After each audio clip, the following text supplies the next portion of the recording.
Hello दोस्तों, welcome to my YouTube channel RK ITI। दोस्तों, आज के इस लेक्चर में बात करेंगे संधारित्र का समूह। जी हाँ दोस्तों, इससे पहले हम संधारित्र के बारे में और इससे बेसिक जानकारी और जान चुके थे। आज पढ़ेंगे संधारित्र का समूह। अगर आप हमारे चैनल पर पहली बार विजिट कर रहे हैं तो हमारे चैनल को ज़रूर सब्सक्राइब करिए और अपने दोस्त में शेयर करिए वीडियो को। चलिए आज का लेक्चर स्टार्ट करते हैं। देखिए, संधारित्र का समूह, इससे पहले आप पढ़े थे रेजिस्टेंस का समूह यानी कि प्रतिरोध का समूह। तो प्रतिरोध के समूह में भी पढ़े थे, एक श्रेणी क्रम, दूसरा समांतर क्रम, है ना। ठीक उसी प्रकार संधारित्र का भी समूह होता है, लेकिन प्रतिरोध का क्या हो जाता है, उल्टा हो जाता है। ठीक है, तो इसमें हम देखेंगे प्रतिरोध के जो समूह उसका होता है, प्रतिरोध का उल्टा हो जाता है। ठीक है दोस्तों, तो चलिए यहाँ देखते हैं। संधारित्र का समूह दो प्रकार से किया जाता है, पहला श्रेणी क्रम, दूसरा समांतर क्रम।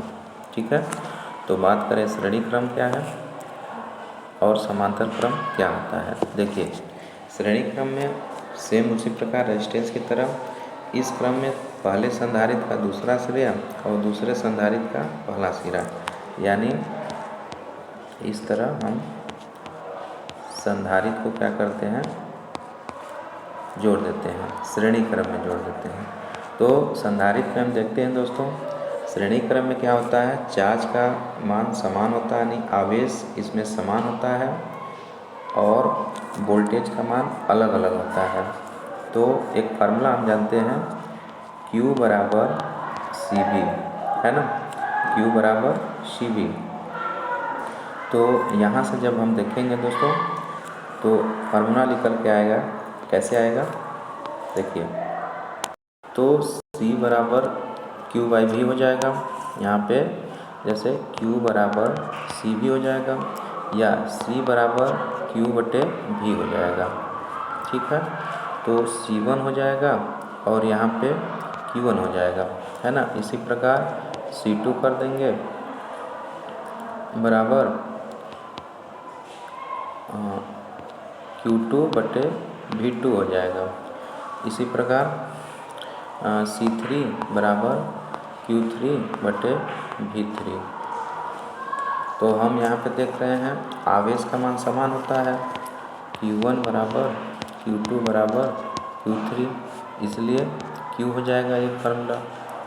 तो यहाँ से हम अगर देखते हैं तो 1/C इक्विवेलेंट बराबर आ जाता है 1/C1, 1/C2 और 1/C3। श्रेणी क्रम का संधारित्र का फार्मूला आ जाता है 1/C equivalent 1/C1 plus 1/C2 और प्लस 1/C3। ठीक है, क्योंकि संधारित्र में आवेश का मान समान होता है और वोल्टेज का मान अलग अलग होता है। तो जब वोल्टेज का मान अलग अलग हो जाता है तो V बराबर V1 plus V2 plus V3, इसी में मान रख देंगे ये फार्मूला का, Q बराबर CV का मान रख देंगे, तो वहाँ से ये फार्मूला जनरेट हो जाएगा। ठीक है, आशा करते हैं आप लोग को ज़रूर समझ में आया होगा। तो यहाँ से देखिए, इस प्रकार अपना श्रेणी क्रम में जोड़ लेंगे C1, C2, C3 को, तो ये फार्मूला आपका आ जाएगा 1/C इक्विवेलेंट बराबर 1/C1 plus 1/C2 plus 1/C3। और यहाँ पे है इस प्रकार के समूह में धारा काट कर यहाँ पे चार्ज लिख लीजिएगा। इस प्रकार के समूह में आवेश का मान समान होता है और वोल्टेज का मान अलग अलग होता है। ठीक है दोस्तों, तो ये रहा श्रेणी क्रम। ठीक है, जैसे कि एग्जाम्पल के तौर पे एक क्वेश्चन देखते हैं। अगर चार्ज का मान ज्ञात करना है, यानी कि हमें Q का मान ज्ञात करना है, C का मान ज्ञात करना है। हमें दे दिया है C1 बराबर दे दिया है 10, C2 बराबर दे दिया है 20 और C3 बराबर दे दिया है 30। तो हमें C इक्विवेलेंट ज्ञात करना है और श्रेणी क्रम में है ना। तो सेम उसी फार्मूला में रख देंगे 1/10 प्लस 1/20 प्लस 1/30। जब एलसीएम ले लेंगे 10, 20, 30 का, तो आपका आ जाएगा 20 3 60, 60 आ जाएगा। तो फिर सोल्व कर लेंगे, आ जाएगा। ठीक है दोस्तों, चलिए अगला देखते हैं। तो इसका श्रेणी क्रम देख लिए हैं, अब आगे देखते हैं इसका समांतर क्रम। देखिए समांतर क्रम, ठीक है। समांतर क्रम में क्या होता है, इस प्रकार के समूह में प्रत्येक संधारित्र का पहला सिरा एक साथ और दूसरा सिरा एक साथ जुड़ा होता है, यानी कि प्लस वाला सिरा एक साथ और माइनस वाला सिरा एक साथ जुड़ा होता है। ठीक है, यहाँ पे आप देख सकते हैं पॉजिटिव पॉजिटिव साथ है और नेगेटिव नेगेटिव साथ में है। तो इस प्रकार के संयोजन को हम समांतर संयोजन कहते हैं। ठीक है, समांतर संयोजन में क्या होता है, इसमें वोल्टेज का मान तो समान होता है, चार्ज यानी आवेश का मान अलग अलग होता है। ठीक है, तो इस हिसाब से हम देखते हैं तो Q बराबर CV होता है। तो इसमें चार्ज का मान जबकि अलग अलग हो जाता है, तो यहाँ से देखिए तो Q बराबर Q1 plus Q2 plus Q3 है ना। तो Q बराबर CV हो जाएगा, Q1 बराबर C1V1 और C2V2 प्लस C3V3। तो V1 V2 V3 समान है बराबर V के, तो V से V कैंसिल आउट हो जाएगा। तो फाइनली C इक्विवेलेंट हो जाता है हमारा C1 plus C2 plus C3। तो समांतर क्रम में फार्मूला संधारित्र का ये आ जाता है C इक्विवेलेंट बराबर C1 plus C2 plus C3। ठीक है दोस्तों, तो संधारित्र का जो समांतर क्रम है वो इसका फार्मूला होता है C बराबर C1 plus C2 plus C3। ठीक है, जो Q बराबर CV है इसी में आपको मान रखकर दोनों फार्मूला ज्ञात कर लेना है। ठीक है, नीचे दिया है इस तरह के समूह को, इस तरह के समूह में धारा का मान, यहाँ चार्ज होगा, चार्ज का मान अलग अलग होता है जबकि वोल्टेज का मान समान होता है। ठीक है, चार्ज का मान अलग अलग होता है और वोल्टेज का मान समान होता है। आगे हम देखते हैं दोस्तों धारा घनत्व, करंट डेंसिटी। करंट डेंसिटी क्या होता है, किसी चालक तार के अनुप्रस्थ काट के एकांक क्षेत्रफल से प्रवाहित धारा धारा घनत्व कहलाती है। धारा घनत्व देखिए J बराबर I/A होता है ना। धारा घनत्व बराबर J बराबर I/A होता है। यह एक सदिश राशि होती है, ये आप याद रखेंगे, क्वेश्चन पूछता है।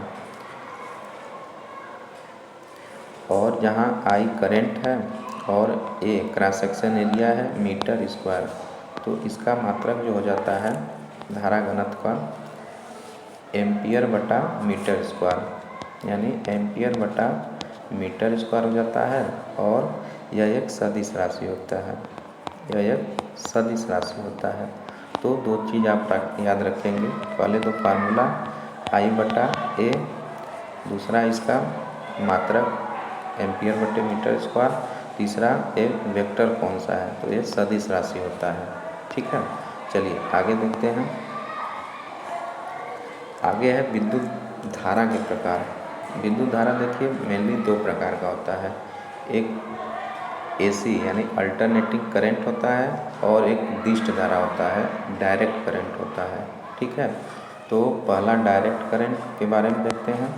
ऐसा विद्युत धारा जिसमें धारा और दिशा का मान नियत रहता है, दिष्ट धारा कहलाता है। ठीक है दोस्तों, जैसे ऐसा मान जिसमें कोई फ्लक्चुएट नहीं होता है, यानी इसका एक कांस्टेंट नियत दिशा में नियत रहे, दिष्ट धारा कहलाता है। ठीक है, यहाँ पे देखिए I है और यहाँ पे समय के साथ एक नियत दिशा में चल रहा है। ठीक है, दिष्ट धारा में फ्रीक्वेंसी का मान 0 होता है ना, कोई उतार चढ़ाव नहीं होता है उसमें। नियत होता है। ठीक है, ये धारा सेल, बैटरी, जनरेटर आदि से प्राप्त किया जाता है। ठीक है, ये जो धारा होती है सेल हो गया, बैटरी, जनरेटर इत्यादि से प्राप्त किया जाता है। ठीक, इसका जो उपयोग होता है दोस्तों इलेक्ट्रोप्लेटिंग में होता है। ठीक है, electroplating, arc welding, battery charging और इलेक्ट्रॉनिक्स उपकरण के प्रचालन में, जैसे छोटा रेडियो, ट्रांजिस्टर वगैरह हो गया, तो इसको प्रचालन में भी हम डीसी करंट का प्रयोग करते हैं। ठीक है, चलिए आगे देखते हैं। आगे प्रत्यावर्ती धारा यानी एसी करंट क्या होता है। ऐसी विद्युत धारा जिसमें धारा और दिशा का मान एक नियत दर पर परिवर्तित होते रहते हैं प्रत्यावर्ती धारा कहलाता है, यानी एसी करंट कहलाता है। यानी एक नियत पर वह अपना सर्किट चेंज करता रहता है। ठीक है, ऐसी विद्युत धारा जिसमें धारा और दिशा का मान एक नियत दर पर, दर यानी नियत समय पर वह मान को चेंज करता रहता है। ठीक है, एसी करंट कहलाता है। यहाँ देखिए ये मैक्सिमम हो रहा है, फिर जीरो हो जा रहा है, फिर नेगेटिव मैक्सिमम, फिर जीरो, फिर मैक्सिमम, फिर जीरो, है ना। तो इस प्रकार का एसी कहलाता है। ये धारा अल्टरनेटर से प्राप्त की जाती है ना, एसी जनित से प्राप्त की जाती है। बात करें इसका उपयोग कहाँ करते हैं, इसका उपयोग घरेलू उपयोग में करते हैं, डोमेस्टिक अप्लायंस में, इंडस्ट्रियल फील्ड में करते हैं, प्रकाश ऊर्जा, ठंडक, यांत्रिक ऊर्जा प्रदान करने वाले उपकरणों में प्रचालित किया जाता है। ठीक है दोस्तों, आगे बात करते हैं दोस्तों एसी और डीसी में अंतर। देखिए एसी और डीसी में मुख्य अंतर क्या होता है। एसी के साथ विद्युत लेपन, बैटरी चार्जिंग जैसे प्रक्रिया नहीं कर सकते हैं। ठीक है, एसी में जो है इलेक्ट्रोप्लेटिंग या फिर बैटरी को हम चार्ज नहीं कर सकते हैं। वही बात करें डीसी में, तो डीसी में पॉसिबल होता है इलेक्ट्रोप्लेटिंग यानी विद्युत लेपन करना और बैटरी को चार्जिंग करना पॉसिबल होता है। ठीक है, एसी में बात करें, एसी को दूर तक भेजने की सुविधा मतलब सुविधाजनक होती है यानी आसान होती है, क्योंकि इसमें ऊर्जा ह्रास कम होता है। ऊर्जा ह्रास जब मोटा हम एक ट्रांसमिशन जैसे एसी का होता है तो एक जगह से दूसरे जगह ले जाने में बहुत कम खर्चा लगता है, जबकि वहीं डीसी की बात करें तो डीसी में बहुत ज़्यादा मतलब कॉस्ट बढ़ जाता है ट्रांसमिट करने में, है ना। बात करें एसी में फ्रीक्वेंसी 50 हर्ट्ज होती है ना, और डीसी की फ्रीक्वेंसी बात करें तो नगण्य या जीरो होती है। ठीक है,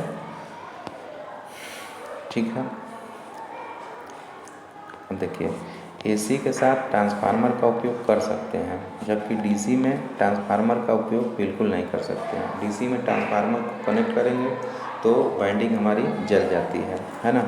एसी को डीसी में बदलने के लिए रेक्टिफायर का उपयोग किया जाता है। रेक्टिफायर क्या होता है, वह डिस्टकारी जो एसी वेवफॉर्म को डीसी वेवफॉर्म में चेंज कर देता है ना। वेवफॉर्म यानी साइन वेव, और डीसी को एसी में बदलने के लिए प्रयोग किया जाता है इन्वर्टर। जैसे हम लोग के घर में होता है, पहले एसी देते हैं तो वह डीसी में बदल कर बैटरी को चार्ज करता है। जब हमारी लाइट कट जाती है तो डीसी को एसी में कन्वर्ट करके फिर हमें इन्वर्टर देता है। तो इस प्रकार हम एसी और डीसी में अंतर देख रहे हैं। एसी में क्या होता है, आरएमएस वैल्यू में हम मेजर करते हैं, डीसी में एवरेज वैल्यू में हम मेजर करते हैं। तो ये मेनली खास अंतर था दोस्तों। ठीक है, आगे देखते हैं। आगे हमारा है विद्युत धारा के प्रभाव। विद्युत धारा के प्रभाव में हम पहले देखते हैं ऊष्मीय प्रभाव। इस प्रभाव के अनुसार जब किसी चालक तार से विद्युत धारा प्रवाहित की जाती है तो उसमें ऊष्मा उत्पन्न होती है। इसे विद्युत धारा का ऊष्मीय प्रभाव कहते हैं। कोई भी कंडक्टर चालक होता है तो उसमें हम जब विद्युत धारा प्रवाहित करते हैं तो उसमें हीट उत्पन्न होती है। जो हीट जनरेट होती है उसी को ऊष्मीय प्रभाव कहते हैं। इसकी खोज जूल ने की थी, है ना। इसलिए H बराबर आई स्क्वायर आर टी कहते हैं, जो जूल इफेक्ट भी कहा जाता है। इसी में हम बात करें पावर की, अगर जैसे जो P होता है, P बराबर वी आई होता है, 3 फार्मूले होते हैं ना, वी स्क्वायर बाई आर होता है और आई स्क्वायर आर होता है। तो अलग अलग हम जब मान रख देते हैं तो हमें ये सब फार्मूले निकल के आते हैं। देखिए यहाँ से H बराबर पी टी भी कर सकते हैं, H बराबर वी स्क्वायर टी बटे आर भी कर सकते हैं, H बराबर वी आई टी भी कर सकते हैं उन तीनों फार्मूले से। ठीक है, तो इसकी खोज जूल ने की थी, इसलिए इसे जूल का प्रभाव यानी जूल इफेक्ट नाम से दिया जाता है। एक बोर्ड ऑप्टेड यूनिट, एक बी टी यू बराबर 3.6 गुणे 10⁻6 होता है ना, या 36 गुणे 10⁻5 भी होता है, जो यहाँ पर दिखाया गया है ना। तो उसमें ऊर्जा पर आधारित जो उपकरण होते हैं, जैसे देखिए यहाँ पे विद्युत प्रेस होता है, हीटर होता है और बल्ब, ये सब उसमें ऊर्जा पर आधारित होते हैं। ठीक है दोस्तों, तो अगले लेक्चर में हम बात करेंगे किरचॉफ का नियम। ठीक है दोस्तों, तो अभी आप हमारे चैनल से नहीं जुड़े हैं तो कृपया हमारे चैनल को ज़रूर सब्सक्राइब करिए और अपने दोस्तों में ज़्यादा से ज़्यादा फॉरवर्ड करिए। चलिए मिलते हैं किसी नेक्स्ट वीडियो में, तब तक के लिए जय हिंद जय भारत।